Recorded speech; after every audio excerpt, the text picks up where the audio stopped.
Бизде могу общежитиялар боюнча айтып берсеңиздер, кимге азыр тиешелүү?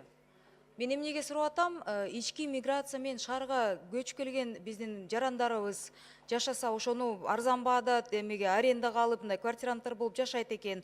Ал жерде же ремонту жок, же бул приватизация болгонбу, же бирөө менчикке түшүп кеткенби? Менин билишимче, сөздүн ачыгы, бул жерден абдан чоң коррупция болуп туруп, ошол билим берүү системасына, сиздин системага тиешелүү, анан профилдүү кимге ошол общежитие тиешелүү болсо, ошол жерде иштеген адамдардын, чиновниктери, аткаминерлерибиз ижарага, арендага эле кадимки эле бизнес кылып алыштыр да. Ошол боюнча мындай маалымат барбы силерде? Айтып бере аласыңарбы? Кимге тиешеси бар? Бюджетке кандай акча түшүп атат? Аренда идет, квитанция, документ эчтеке берилбейт, ремонт жасалбайт экен. Адамдар абдан начар условияда, абдан начар немеде шарттарда жашап атышат. И бүт биздин жаштарыбыз жалаң. Жаш үй бүлөлөрүбүз, жаштарыбыз ошол жакта жашашат. Анткени шаарда эми квартира алуу, арендага чыгуу абдан кымбат да. Ошону көзөмөлдөгөн адамдар барбы? Кимге тиешеси бар? Анан финансы жактан ким буну мындай контроль кылат да?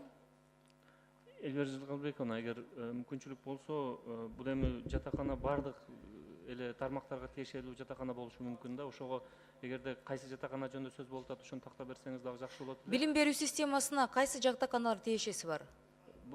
Силерге, непосредственно сизге кайсы жатаканалар бул эми тиешеси бар? бардык жогорку окуу жайлардын Өзүнүкү. мамлекеттик жогорку окуу А эмнеге ошол жака берилген окуу жайлар болсо, эмнеге акта ремонту жасалбайт? Эмнеге ал жерде общежитиялар, эски советтер бери калган общежитияда деген арендасы мындай 5-6 миң, 9 миңге чейин бир айда алынат экен. Чектер, квитанция берилбейт, регистрация эчтеке жок. Ошону Элбер Жылгалбековна, эми эреже боюнча бардыгынын өзүнүн эрежелери бар. Ремонт жүргүзүш керек. Инвентаризация жүргүздүңөр беле ошолорду? Кечиресиз, инвентаризация жүрдү беле Бишкек боюнча?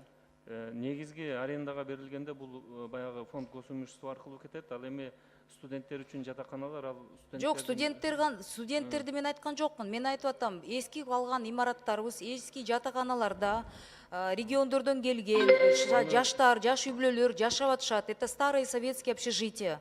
Кимге берилип жатат? Ким акчасын ошо алып атат? Билим берүү системасына тиешелүү болсо, ошолорду аны тактайлы Элбер Тактап кат жүзүндө бериңиздер, протокол тапшырма болсун бардык.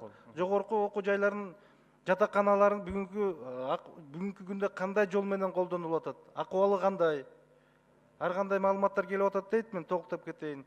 Ар студенттер эмес, башка адамдарга ижарага берилип атыптыр. Ошонун бардыгын финансовый жагын тактап депутатыбызга Эльвира Жылгалбековна бергиле.